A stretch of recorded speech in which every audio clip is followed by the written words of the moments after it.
Welcome to Man That's Cooking. In this video, we're going to show you how to make an oven roasted turkey. Happy holidays, y'all. We're going to step you through this process. It's real simple. And now we're going to complicate it by telling you that you should use a brine. Well, you know, this is really simple actually. All you got to do is take some water, add a few ingredients, and boil it. And then let it cool, and basically you can make this a few days ahead. Now, why do you want to make a brine? Well, to be honest, you don't. It's extra work. And most turkey is already packed in some kind of solution, and that solution makes the meat moist. But what this brine is going to do is add some flavor. Now you see here we're adding some peppercorns, some lemon, some thyme, some allspice, some paprika, and that's going to go right into the turkey meat. So again, all you have to do is bring this to a boil and then take it off of the heat and let it cool down. And never ever put your meat, like your turkey or your chicken or whatever you're going to put into a brine, don't put it into hot water. Let it cool down, put it in the refrigerator for a number of hours. And that's also why it's best to make this a few days ahead and store it in your refrigerator, and then bring it down to a really cool temp, and then you're ready to put the turkey into this brine. Best way to brine a turkey is to get these XL zip seal bags. They're perfect for sports equipment or a turkey. You want to do this step on a Tuesday evening if you're prepping for a Thanksgiving Thursday. So next thing to do is to add this brine to your turkey in your zip seal bag. And go ahead and add all of the different ingredients that are part of the brine. You want the lemons, you want the peppercorns, all that good stuff. Add that in. It's going to make this turkey delicious. Alright, once you have all the brine in the bag, go ahead and seal the zip seal track part way. Get all the air out. And then spin the bag around the turkey real tight and tie it down with a zip tie.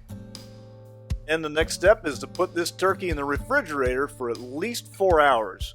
You can go up to 6, but don't go too far beyond that. It's going to be really salty.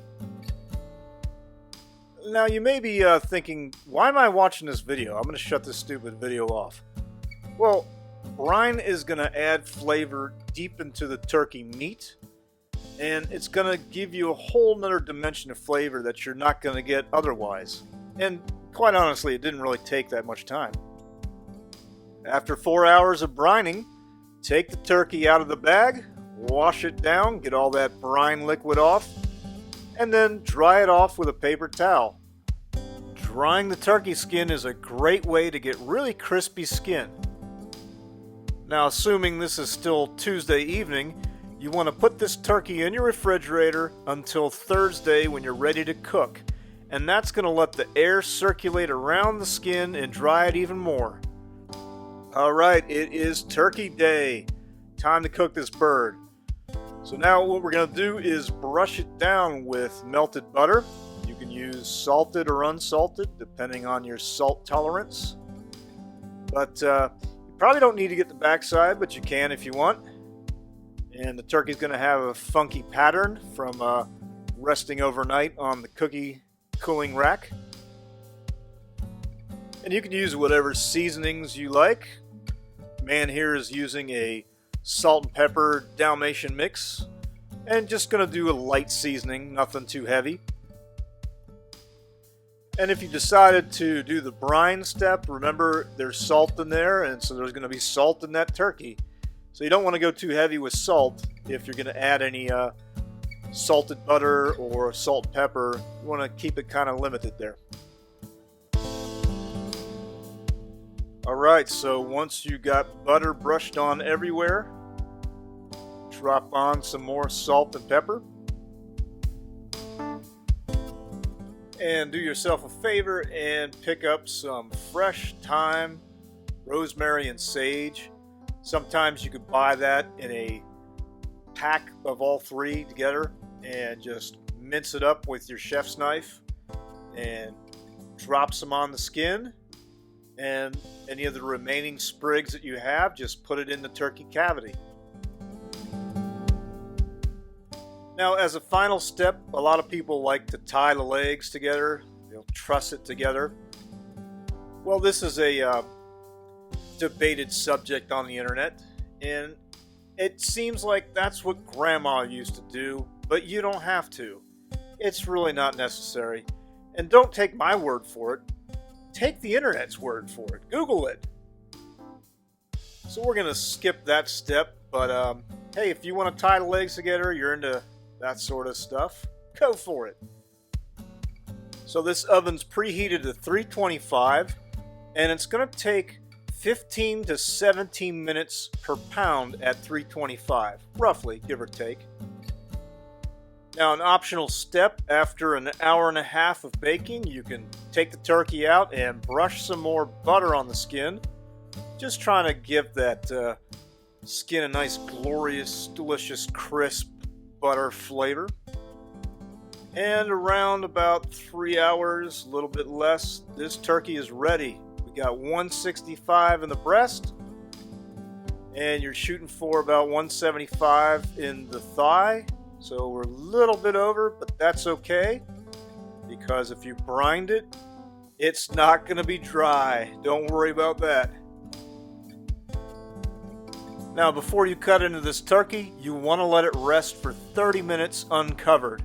If you tent it with foil, you're going to get some steam and condensation, and that's going to drip back down onto the skin, and it's going to mess up the crispiness of the skin.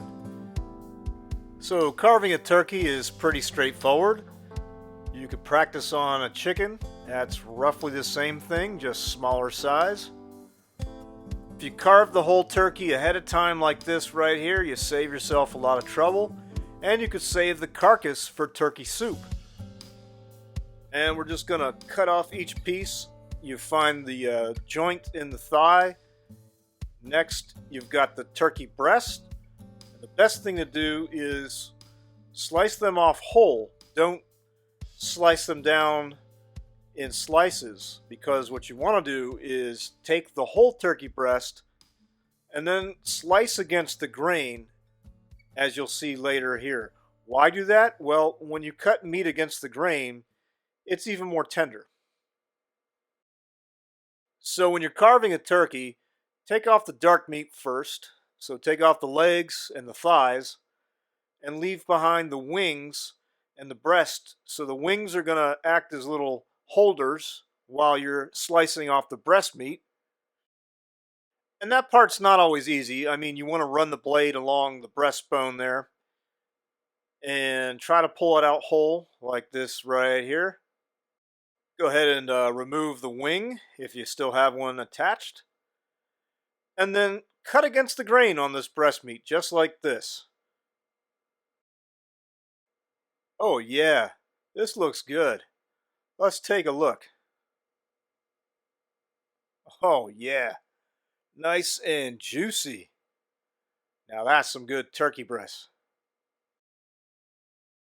So do you need to use an electric knife when carving a turkey? The answer is no. You can use a chef's knife.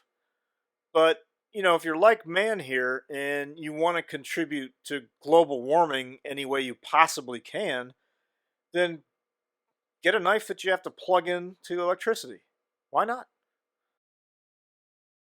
And once you get your turkey all carved, go ahead and reassemble it back into the roasting pan, just like some weird creature with no bones. Food porn flyover. Oh yeah, take a look at that. You got the crisp skin, nice golden brown. This turkey is nice and moist. It's cooked all the way through. And it is delicious with that brine. And there's all these flavor chunks in the roasting pan that you can sop up with a turkey meat, adding even more flavor. So thanks for watching this video. Click like, click subscribe, give us some comments in the feedback section. Check us out on Facebook and Instagram.